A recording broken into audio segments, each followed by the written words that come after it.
Hello, সবাই কেমন আছো? আশা করি সবাই ভালো আছো এবং সুস্থ আছো। আমি শ্রেয়াস ওয়ার্ল্ডের নতুন একটা ভিডিওতে তোমাদের সকলকে স্বাগত জানাই। আজকে তোমাদের সাথে একটা নতুন ভিডিও আমি শেয়ার করব। সেটা হচ্ছে ব্যান্ডেলের গায়ত্রী আশ্রম। এই গায়ত্রী আশ্রম ঠিক ব্যান্ডেলের লাহিড়ী বাবার আশ্রম যেখান থেকে যেতে হয় ঠিক তার একদমই কাছাকাছি আছে।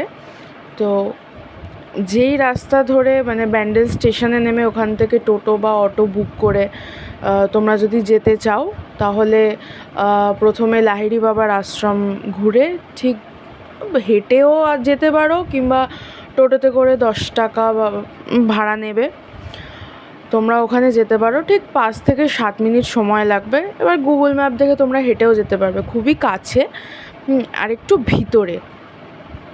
খুবই সুন্দর একটা আশ্রম, তোমরা যদি যেতে চাও তাহলে যেতে পারো। এটা হচ্ছে গায়ত্রী আশ্রমের প্রবেশদ্বার। এই মন্দিরটা সকাল 6টায় খোলে এবং দুপুর 1টার সময় বন্ধ হয়ে যায়, আবার বিকেলবেলায় 4টের সময় খোলে এবং 7টা 8টার দিকে রাতে বন্ধ হয়ে যায়। আর যখন সন্ধ্যার সময় 6টা থেকে 6টা 15 কিংবা 20 এই সময় মন্দিরটি বন্ধ থাকে, মন্দিরের গেট বন্ধ থাকে। যারা ভিতরে থাকে তারা ভিতরেই থাকে, এই 15 মিনিট কেউ বাইরে বেরোতেও পারে না, কেউ বাইরে থেকে ভিতরে ঢুকতেও পারে না। ভীষণ সুন্দর, শান্ত এবং সবুজে ঘেরা একটা আশ্রম। চারিদিকে খালি তাকালে বড় বড় গাছ, আলাদাই শান্তি একটা অনুভূত এখানে হবে। শান্ত করে দেবে একদম মনটা, এত সুন্দর এখানকার পরিবেশ।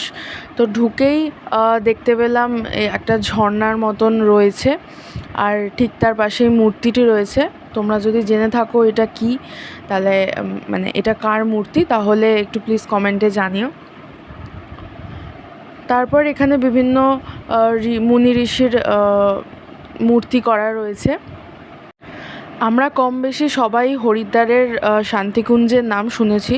তো সেই শান্তিকুঞ্জের নাম অনুকরণে এই মন্দিরটির গায়ত্রী আশ্রমটি তৈরি করা হয়েছে 2002 সালে। এই মন্দিরে তোমরা যদি পার্সোনাল গাড়ি নিয়ে আসতে চাও তার জন্য এখানে আলাদা বিশেষভাবে ব্যবস্থা করা রয়েছে। আমি এখানে যেতে যেতে অনেকটা সন্ধ্যা হয়ে গিয়েছিল, তাই খুব একটা ভালো নাও বোঝা যেতে পারে। তা চলো বাকি মন্দির দর্শন করা যাক। তো তারপর ডান দিকে ঘুরে এই মন্দিরটি অবস্থিত, যেখানে খুব সুন্দর বিগ্রহ প্রতিষ্ঠিত আছে রাধাকৃষ্ণের, তারপর গণেশের।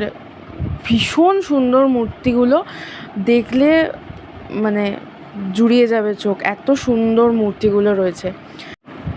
ওই মন্দিরের ঠিক পাশেই রয়েছে এই মহাকালের মন্দির। আমার ব্যক্তিগতভাবে সবথেকে বেশি ভালো লেগেছে মহাকালের এই মূর্তিটি।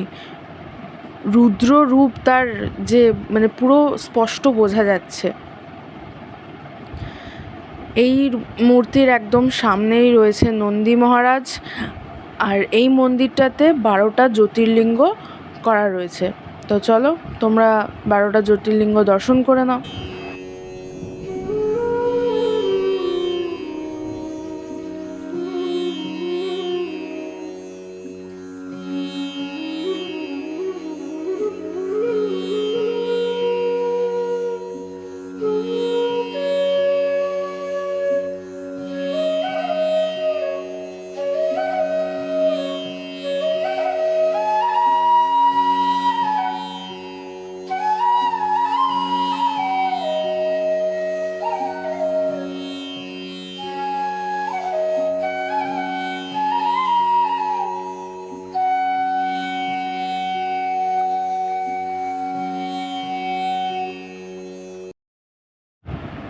এই দুটো মন্দিরের মাঝখানে একটা যজ্ঞের স্থান রয়েছে, যেখানে যজ্ঞ করা হয়।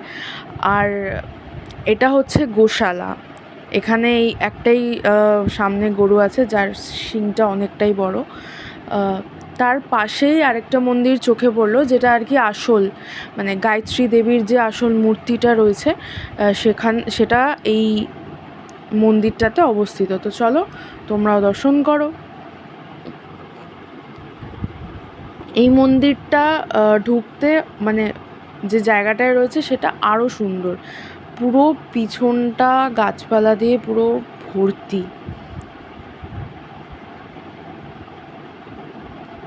এই যে এটা হচ্ছে গায়ত্রী দেবীর মূর্তি, আর তার পাশে মন্দিরের প্রতিষ্ঠাতার মূর্তিগুলো করা রয়েছে। আর তার সাথে রয়েছে বিভিন্ন মুনি ঋষির আর বজরংবলীর বিগ্রহ।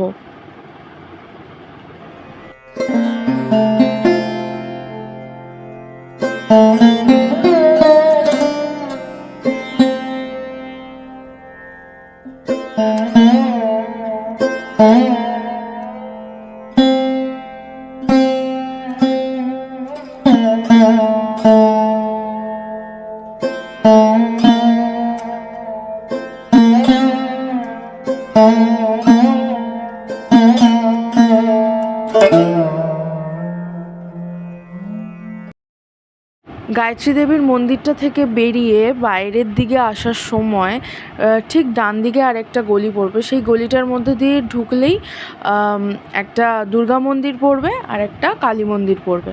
তো এটা হচ্ছে দুর্গা মন্দির, যেখানে মা দুর্গা আর শিব ঠাকুর আরও বিভিন্ন মূর্তি রয়েছে। আর এই জায়গাটাতে যখন গেছি তখন জাস্ট আমের গন্ধ, আম গাছ পুরো ভর্তি ওই জায়গাটায়। এটা হচ্ছে দুর্গা দেবীর বিগ্রহ, আর সাথে রয়েছে শিব ঠাকুরের শিবলিঙ্গ আর কি। আর ঠিক তার পাশেই কালী ঠাকুরের মন্দিরটা রয়েছে। আর এটা হচ্ছে একটা বাগান হিসেবে করা, দেখতে পাচ্ছ? পুরো সন্ধ্যা হয়ে গেছে, অন্ধকার। তো চলো এবার মা কালীর বিগ্রহটা দর্শন করে নিই আমরা।